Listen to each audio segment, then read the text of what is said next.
of American parents can't find licensed childcare. Businesses may even close because parents miss work to care for their kids. Wonder School can help solve that by making it easier for entrepreneurs to start in-home childcare businesses. Citi is investing in Wonder School to help offer more childcare options, which can help parents return to their jobs and help towns across America get back to work for the love of moving businesses forward, for the love of progress. Citi.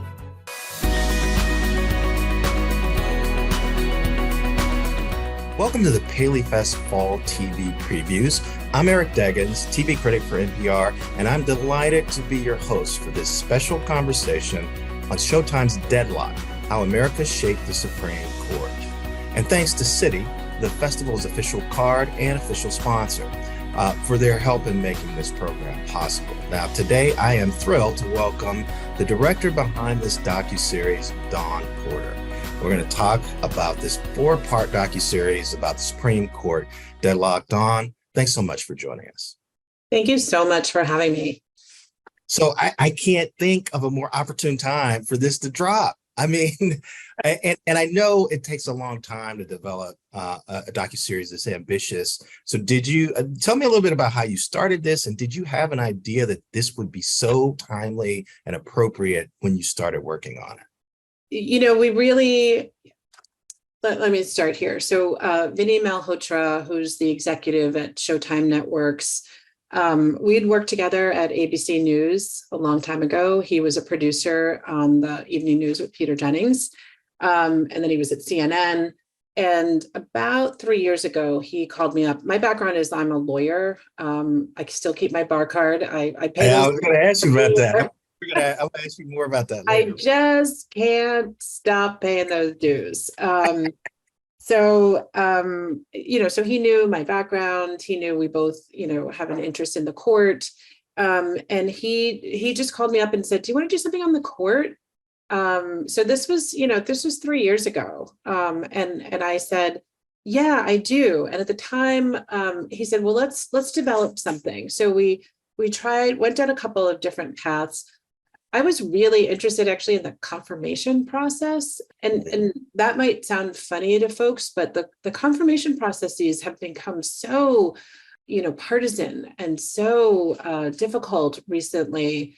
And, really that was the canary in the coal mine, the way that the senators, the Judiciary Committee and the full Senate is split on nominees, that started to seem like it had less to do with their qualifications and more to do with politics. And so that kind of sent us down this road of, well, wait, how political is the court? Because we have this really fictional, idea that the court is somehow literally above it all, right? We have no cameras in that court. They sit on the hill up high. It's very difficult to actually go and watch an argument. So all of those things kind of lend an air of mystery to the court. And then as, we got into the process and the research, one of the first confirmation hearings I looked at was the confirmation for Thurgood Marshall. And Marshall, who had been Solicitor General, he first had a confirmation hearing to become Solicitor General for President Johnson. And there he got a real taste of what his confirmation battles were going to look like. People asking him about the intent of the framers when they drafted particular sentences and used particular words in the Constitution. Right. But President Johnson, Lyndon Johnson, was really strategic. He's definitely known as one of our most strategic presidents. And Marshall, of course, was the architect of Brown v. Board, but also all of these other civil rights, like big litigation. And so Lyndon Johnson made Thurgood Marshall Solicitor General so that he would not just be the lawyer for the legal defense fund, for the NAACP Legal Defense Fund. He would be the lawyer for America.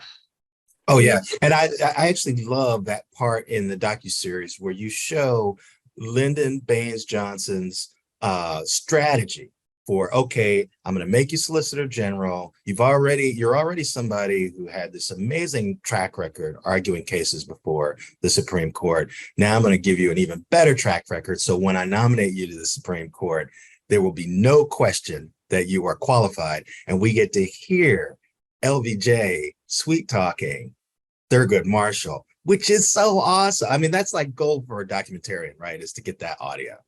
It really is. And you may know that I've done a new feature film about Lady Bird Johnson. It was Lady Bird Johnson who made those tapes available, President Johnson's tapes, as well as her own diaries. And so we have this treasure trove of a historical record where you hear Johnson's strategy. And he literally says, they can say a lot of things about this Negro lawyer, but they can't say he's not qualified. And what echoes that we have today, right? Where people saying people are not qualified for the jobs they're in. So Johnson literally, he does kind of a Jack Smith, right? He takes that argument off the table. He says, well, he's the lawyer for America. Marshall had something like crazy, like a 29 wins in the Supreme Court, and 29 out of 32. That's right. And when he comes out of Solicitor General, he has the most winning record of any advocate before the Supreme Court. So was interesting to me, like when you look at the 4 episodes, and I've been able to preview them, we see how the Warren Court, the court that was presided over by Earl Warren, was involved with all these civil rights victories. And there was some jockeying to get certain people onto the court, get certain people off of the court. And of course, we just talked about how Thurgood Marshall, the strategy that was involved in getting him on. And there's sort of this, I wouldn't say it's a parallel, but a comparison that's invited between all the efforts that happened with conservatives more recently to stock the court with conservatives. Would you compare those two eras of the court, the strategy involved, the revelatory and really innovative decisions that were made for civil rights versus some of the disruptive stuff that we've seen more recently? How would you compare those two eras? And especially if conservatives would say, well, everybody's complaining about what's happening now, look at what the Warren Court did. Would you draw that parallel? I'm so glad you asked this question and phrased it in this way, because that question is really the central question of this entire series. So people will say, well, the Warren Court was liberal and the Warren Court was activist. It was using its interpretation of the Constitution. I think the big difference is when you look at the Warren Court's decisions, you don't see a pure ideological play consistently.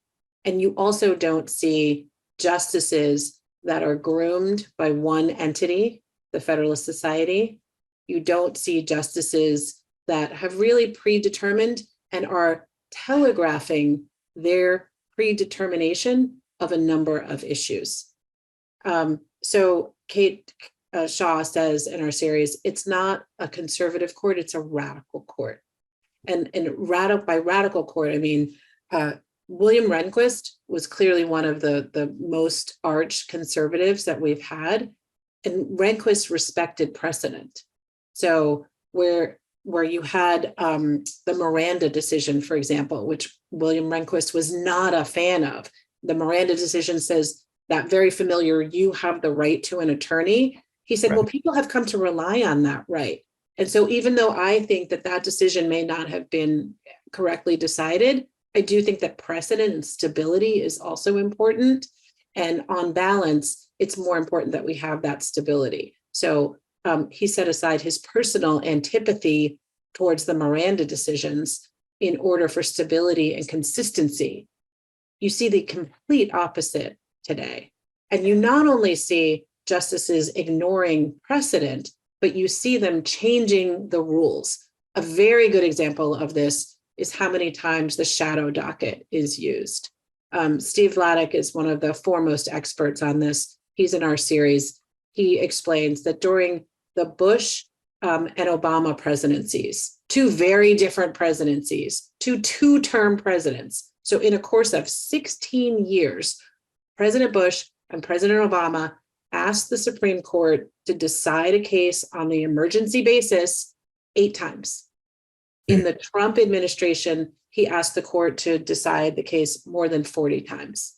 And the court decides to decide cases on an emergency basis in 29 of those cases. And in all of those cases, there are dissents. So what that means is instead of going through the normal process of going to a district court, appealing to an appeals court, and then appealing to the Supreme Court, what President Trump would do is say, you disagree with me? I want the Supreme Court to hear it on an emergency basis today.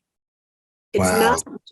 it's not just, it's very, very important decisions that Trump does this on. So for example, he didn't like the lower court decisions on the border wall and whether he could go to the Supreme Court. He doesn't like decisions on whether he can close America's borders to people based on their religious beliefs.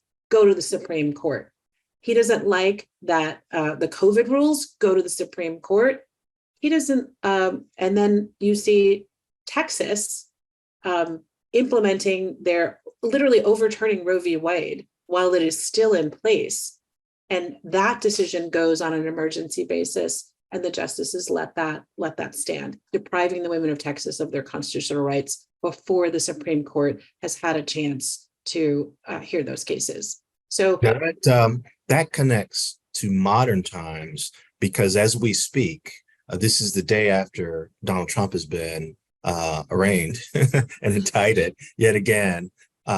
This time for efforts to overturn the 2020 election. And one of his defenses is a free speech argument that a lot of people say doesn't hold water. But I wondered if that free speech argument was more about providing a way to get the Supreme Court to consider his case if he's convicted. I think you might have a career in constitutional law. I mean, once upon a time. You are the first person to ever tell me that, by the way. Thank you. I think once upon a time, we would have said no. Like, First Amendment jurisprudence is really clear. And this is why, I made the joke at the beginning, Jack Smith, anticipated this free speech argument. The prosecutor in Trump's case anticipated this free speech argument. It's not so clear what this court will do. And that is because we have seen a rather political ends justify the means for this court. They have consistently ruled in favor of religious entities. They have consistently ruled for conservative causes against gay rights, against reproductive rights.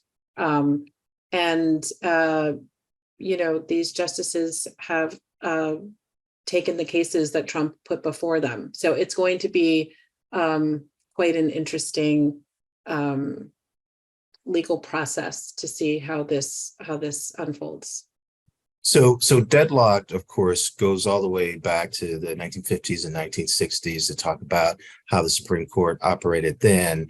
And there's a sense that they championed individual rights and safeguarding the rights of the minority groups inside America. If you were to look at the Roberts Court and some of these decisions that we're talking about now, how would you characterize what they've been focused on? Yeah, the Robert, and historically, we identify courts by the Chief Justice. That's why we call it the Warren Court or the Rehnquist Court, and now the Roberts Court. And ironically, it appears that Justice Roberts has lost this court.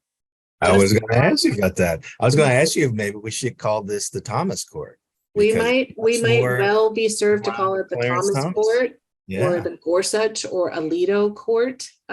Those are the justices whose opinions are carrying the day. And Justice Roberts, it is not as if he has moved to the left, but I think what he is very concerned about the way that decisions are being made, the results that they're having, and the resultant lack of respect that the American population has for the Supreme Court and the decisions it's making. So I would say that this court is very concerned with protection of religious entities. And so you see people prevailing on religious grounds. So during COVID, striking down the COVID laws that were in place in states for health reasons. There were a number of religious organizations that said, we would like religious services, the court fines for them. the coach that wants to pray on the 50-yard line, the court finds in favor of that coach. And so you have a number of very religious justices. Justice Amy Coney Barrett is quite religious. Justice Kavanaugh is quite religious. You have these justices creating this seeming like protection, elevating religious rights of the minority over the rights of the rest of the country. You could also find that same jurisprudence rearing its head in the reproductive rights cases, where you have, Roe v. Wade famously overturned by this court, and you have the very conservative Christian judges finding in favor of the states who they know will essentially outlaw abortion, which is exactly what's happened. So that's a big one. Gun rights have been favorably, gun ownership and protection for gun owners have been favorably looked upon by this court. The Bruin case was 100 years of precedent, and we found that now abandoned with this court's decisions. And then, of course, affirmative action is completely eliminated in this court's jurisprudence, despite the long history of the previous courts limiting but not eliminating affirmative action. And so you have, and it's this court really is not open to arguments about racial protections, with the exception of one voting rights case. This court has, shown a real antipathy towards protections for racial minorities. Yeah, and even though they may have elevated some religious protections, I wonder if it's for certain kinds of religions, and maybe not. You don't see religious protections for Muslims. You don't see, exactly. Yeah. So I saw that you did request interviews with the sitting justices. We did. If they had agreed to talk to you, do you think that would have? How would you have dealt with that? I mean, in a way, is it easier to do a documentary like this if they're not talking to you? I wouldn't say it's easier. I really wish they had, because our requests to them are really sincere, which is we are really in a state where people are losing respect for this court. And when you think about our tripartite system of government, we have the Congress, the executive, and the court. They are supposed to be equally strong. They are supposed to balance each other out. They are supposed to serve as necessary checks and balances.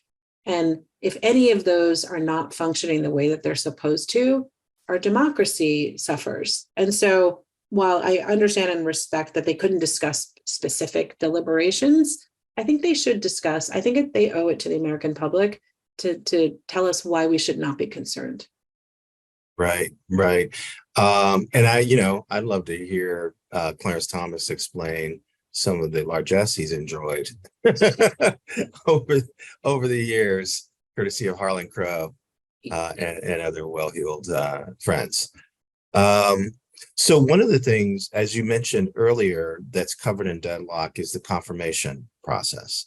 And so we take a look at Clarence Thomas's confirmation, a look at Justice Kavanaugh's confirmation, and I would argue that his approach to show up to the allegations against him in full dudgeon and high anger was completely modeled on how Clarence Thomas handled his confirmation hearings. Amy Coney Barrett comes on, and I wonder, is there some suspicion that these justices, some of them may have lied during their confirmation hearing, going in knowing they're going to overturn a huge precedent like Roe, but pretending they're not when they were asked about it directly? I think there is concern that some of the justices were not honest during their confirmation hearings. We know that Justice Kavanaugh assured her testimonies, that he assured Susan Collins that Roe was precedent upon precedent. Those are his words, not mine. And yet he's sides with the majority in overturning Roe. We know that each of the justices, and we put their testimony and what they said about Roe into the series, so you can judge it for themselves. And that's one of the things I tried to do quite a bit is we have 200 minutes of this 4-part series are archival. And so the person who is watching, like, you can judge for yourself whether you think the justices have been forthcoming, whether you think, what you think about the way that the court has evolved. And that was really important to me. And we also tried really hard to speak to people across the political spectrum. So we interviewed Ted Olson, former Solicitor General, very respected conservative activist, the lead lawyer in Bush v. Gore. We interviewed Don Ayers, a Reagan Justice Department, high Justice Department official, Justice Griffin from the DC Circuit, who's a noted conservative who was on the Supreme Court. So on the Supreme Court Advisory Commission by President Biden, and John Bash, who was a clerk for Justice Scalia. So this is not a parade of liberal commentators saying, "Oh, woe is me." And each of these people, I think, adds to our understanding of the court. And each of them, I think, expressed in varying degrees some concern about some of what we're seeing. And so I really appreciate particularly their willingness to speak with us and to give their opinions. That makes sense. So Deadlocked also talks about that momentous occasion where the decision to overturn Roe got leaked early. And you sort of present it in a way that if people were following the story, you would understand it. But I'm wondering, did you have any suspicions on your own about who might have leaked this, or is there anything you couldn't put in the doc, or where you still sort of thought, that's curious. I'm going to call you Eric Oprah Deggans. There is no higher honor. Let me just say that for the record to the queen of all media, if she sees. I have suspicions, but I have no proof. What I will say is it is extremely troubling. There are two theories, essentially, that have kind of risen to the top about the leak. One is that a conservative leaked the opinion in order to shore up stiffen the spines of the other conservatives. Right. The exact opposite theory is that a liberal person leaked it in order to terrify people and to maybe switch a vote. So, either is plausible. What I will say about the leak is it is a shocking departure from a court process. It is a dangerous precedent. And really, at that point, I think where we saw this court is not like any other. We have never seen a leak of that magnitude. The Supreme Court necessarily operates in some secret. The justices need to be able to deliberate in confidence and to do, their thought process out of the public eye.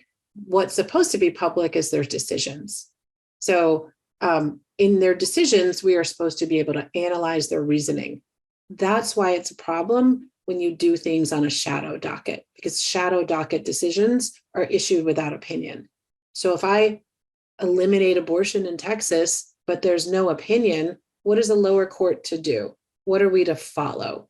So having so many decisions happening on the shadow docket is a real problem. So I think the leak really marked a turning point. And when people say that Justice Roberts has lost the court, that is clearly one of the signs that the court, that he is not in control of that court anymore. It's interesting. So when that decision came about, and of course it happened because Trump was able to stock the Supreme Court with conservative justices, some commentators sort of called that a moment where the dog caught the car, right? Conservatives got this thing they had been pushing decades to get, but it wound up costing them in terms of public sentiment, and they lost some close races in the midterms by Democrats who emphasized the abortion decision. I wonder if there's any sense that there was a moment like that for the court as well, because as you said, that was a moment when people sort of said, A, Roberts lost control of the court, and B, this is a court that seems to be pursuing its own agenda in a way that is losing the confidence of the public. I think that that's exactly right. And I think that, all of that happened before we had all of this reporting about the ethical lapses. So people were legitimately critical of the procedures the court was following, the taking cases, that they shouldn't have taken. I mean, when you take a case where there's no real case or controversy, the making of the website for a plaintiff that doesn't exist, for a customer that doesn't exist, by a lady who never made the website, who wasn't made.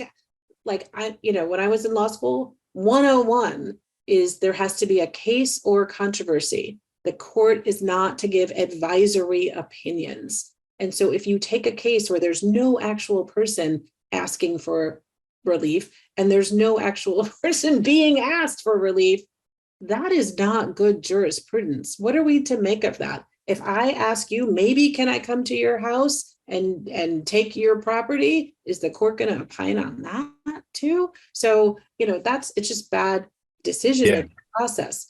But on top of that, we find these stunning ethical lapses. Justice Thomas's mother's home being owned by a person with business before the court and upgraded, his nephews and renovated, that's a good deal, and his nephew's tuition being paid. This cash, that is money. That is not just I took you to dinner or on my Justice Scalia dying on a trip that was paid for by a wealthy come on. So much of it. And so, I think people were already upset with the actual decisions, and they were upset about the way in which those decisions were being reached. And you add to that this idea that maybe some people are taking this incredible largesse by people who are seeking to influence their decisions, and that's the making of the crisis. Makes sense. So this docuseries covers a lot of ground. It's 4 episodes, starts in the 50s and comes all the way. You even have a title card that deals with the affirmative action verdict, although you weren't able to complete, take your production all the way to that moment. You got to edit it so we can see it at some point, right?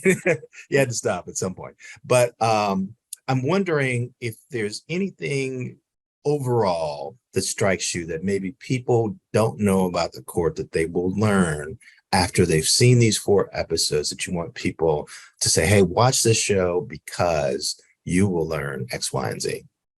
Yeah, I think most people think that there are more protections in place to guarantee that the justices are deciding cases fairly without undue influence and without undue political pressure. And I think one thing that has been exposed to all of us now is that the Supreme Court has no code of ethics. I mean, I don't know if people actually realize that. Every other judicial body has a code of ethics. The Supreme Court does not. So I think that that's, something that we should very clearly state and articulate, and that we should be pressuring. Congress can change that. The president can change that, and they should. The second thing is, it is just not the case that the court is above politics. Richard Nixon, the Republicans have had the ability, Republican administrations have had the ability to name the majority of the justices on this court. Nixon had multiple appointments. Trump had 3, Obama's appointments were, Judge Merrick Garland's appointment was stopped.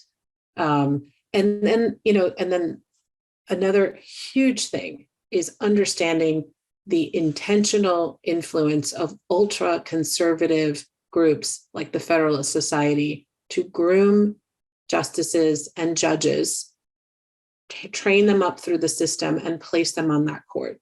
So Amy Coney Barrett is a Federalist Society mentee. So is Kavanaugh, so is Gorsuch, so is Alito. So we have the 4 people that are a staunch conservative bloc. Of those justices, Amy Coney Barrett, Kavanaugh, and John Roberts all were on the legal team in Bush v. Gore for President Bush, getting President Bush elected. That's not illegal. It's not impermissible, but it does tell you something about their involvement with the political system before they ascended to the highest court. So we can't ignore those facts. We can't then take Justice Roberts's assertion that he's just calling balls and strikes when we know that he wrote memos saying that, that there should not be affirmative action. We cannot just take his word for it, when you have that history. And so what I tried to do in this series is lay that history out, and then the question becomes, what do we do about this? We have the court that we have. Where do we go from here? And I think a series, the justices actually are influenced by public opinion. When the calls for, change become so loud that they cannot be ignored, there is a lot of reporting right now that suggests that Justice Roberts is intensively looking for a way to get, for example, a code of ethics at the very minimum passed. And so we need to keep up that outcry because, we have another presidential election where for some reason, the polls suggest that we are evenly split between the thrice indicted former president and our current president. And so if that election ends up in the Supreme Court in the way that Bush v. Gore did, what will you think if this court is the final arbiter of who becomes the next president? Right, exactly. That's a great way to wind up what we're talking about. That gives you a sense of the issues at hand on Deadlocked. I want to thank you out there for joining us for this special PaleyFest Fall TV Previews conversation with Dawn Porter, the director of the Showtime doc, Deadlocked, How America Shaped the Supreme Court. And thanks once again to Citi for their support. You can enjoy more of these programs by clicking the subscribe button below. And thanks, and take care.